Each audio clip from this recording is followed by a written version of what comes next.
Hola, ¿qué tal? Mi nombre es Elizabeth Barrera. Estoy cursando la materia de Geología de Campo 1 en la carrera de Ingeniería en Geología, y en esta ocasión vamos a estar comentando un poco de las cosas que me llamaron la atención de los capítulos 4 y 5 del libro de Geological Field Techniques, empezando por el 4, que nos habla de lo que viene siendo la libreta de campo, de cómo es que debemos hacer anotaciones en ella y cómo es un recurso muy importante para nosotros los geólogos. Nos dice este libro que la libreta de campo lleva un registro principal de los datos que se recopilan en campo y debe contener notas de todos los datos que nosotros encontremos, de muestras, de fósiles, de otras características, etc. Es muy importante registrar ubicación, posiciones, orientaciones, etc. Y en este capítulo se nos dan muchísimos tips de cómo es que podemos utilizar la libreta de campo.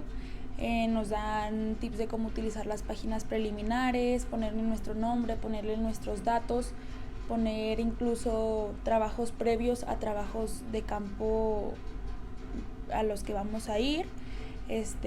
También nos dice que podemos poner tablas de contenido, índice, etcétera. Y algo que llamó mucho mi atención es que este capítulo hace mucho énfasis en lo que viene siendo el tema de los bocetos, que los bocetos son muy importantes para nosotros porque es más fácil depositar toda la información que nosotros vemos en campo de manera dibujándola en un boceto, a tratar de explicar, por ejemplo, cómo es una unidad o cómo es una sección, cómo es un afloramiento. Es más fácil dibujarlo, o incluso un fósil, una roca, es más fácil dibujarlo o tratar de dibujarlo que escribirlo. Entonces nos dice una serie de pasos de cómo hacer un boceto, de cómo debemos evaluar las unidades, de cómo dibujar el contorno, cómo distinguir los diferentes límites, también cómo ir identificando las subunidades y cómo agregar ya los toques finales. También nos habla mucho de que tenemos que tener un objetivo para los bocetos. Tenemos que definir un objetivo y luego ya tenemos que hacer el boceto.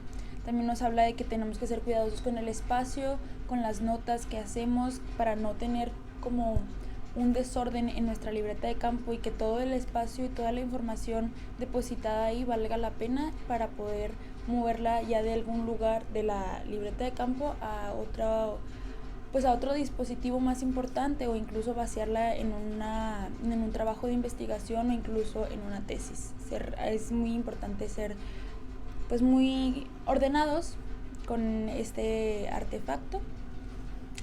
También nos vienen tips generales, por ejemplo, que puedes enumerar las páginas, que puedes utilizar títulos, diferentes tipos de colores, subtítulos, puedes, como ya les dije, poner una tabla de contenido o poner incluso tablas de texturas, etcétera, que además hay muchas libretas de campo que estas ya la contienen, entonces pues no, a veces no es necesario, pero pues sí, eso es lo que habla más o menos, así resumiendo el capítulo 4, que la libreta de campo pues es muy importante para nosotros y debemos ser muy cuidadosos al momento de vaciar la información en ella. Debe ser con notas concisas y claras, con bocetos y sobre todo con un espacio y una organización correcta. El capítulo 5 nos habla de la recolección e información paleontológica. También este capítulo empieza con una breve introducción sobre lo que son los fósiles, cómo es que los fósiles nos cuentan sobre muchísimas cosas, tienen mucha información contenida, y cómo es que podemos irlo recolectando. Los fósiles son importantes porque se pueden utilizar para obtener, como les dije, información estratigráfica, ambiental o evolutiva. Y también pueden proporcionarnos información de vidas antiguas, datos sobre ecosistemas antiguos, datos climatológicos, y pues es la base de la datación relativa en cuanto estamos en campo. Es posible encontrarnos un fósil y poder determinar la edad que tiene el cuerpo rocoso de donde se encontró, nada más sabiendo qué fósil es. También nos habla todo este capítulo de cómo podemos recopilar los datos fósiles. Por ejemplo, qué es lo que tenemos que tomar en cuenta para empezar la recolección fósil. También tenemos que centrarnos en un objetivo y lo que me llamó mucho la atención es que también se nos dice que los mejores equipos de campo para poder hacer un registro fósil es pues una lupa, es un cuaderno para realizar los bocetos, como les dije, la libreta de campo, y también una cámara, es muy importante.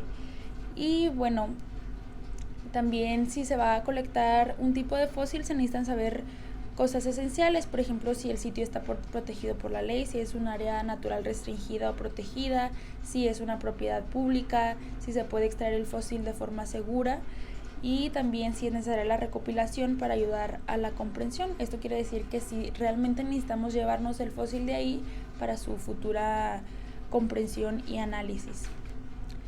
También nos habla de los tipos de fósiles y cómo es que se conservaron. Nos habla de una clasificación de fósiles. También nos habla de más o menos de cómo es importante la preservación de fósiles, cómo es que un fósil se conservó y cómo es que esto indica su transporte, su depósito y sus antecedentes, así como también puede ser su historia química y también el tectonismo al que estuvo relacionado. También nos habla de los rastros fósiles, de los fósiles moleculares, cómo es que inclusive el ADN puede quedarse marcado. También nos habla de la distribución de fósiles, y cómo encontrarlos, por ejemplo, cómo y dónde, más bien, dónde encontrarlos. Nos da pequeños tips, por ejemplo, examinar trozos de roca que ya están sueltos o incluso excavar para poder encontrar fósiles que estén a más profundidad, y si los fósiles pues son visibles ya podemos hacer una recolección pues más obvia, por así decirlo. Nos dice que hay fósiles de carbonato, que son las conchas, los huesos, etcétera, y son propensos a quedarse en las calizas, que son rocas carbonatadas precisamente. También hay fósiles silíceos que pueden quedarse, por ejemplo, en un pedernal. Nos habla que el color puede ser una pista muy grande porque el cambio de color nos puede indicar el encontrar fósiles, y también nos habla de cómo es que se pudieron transportar. Un fósil vivía, por así decirlo, y cuando vivió se fosilizó donde vivía o se transportó. Quiere decir que si fue o es in situ o se transportó. También nos habla de distintas estrategias de muestreo, como para estudios bioestratigráficos o evolutivos, y también para entender la paleoecología que hubo en ese momento. Y también, como un último punto que nos dice este capítulo, es que se puede estimar la abundancia de fósiles que hay en un lugar, y las medidas cuantitativas para poder medir esto pues puede ser la frecuencia, la densidad, cómo es que está distribuido. Incluso podemos utilizar ayuda de transferencias logarítmicas, etcétera. Y pues al último me llamó mucho la atención que viene un diagrama de cómo llevar un registro fósil adecuado en campo. Primero empezamos con que si la propiedad es privada, si está protegida, y luego si podemos ver el fósil fácilmente o tenemos que excavar, etcétera. Nos viene así una secuencia, un diagrama muy interesante, y eso es lo que me llamó a mí la atención del capítulo 5. Espero sea de su agrado este video y se haya entendido lo que se habló. Muchas gracias.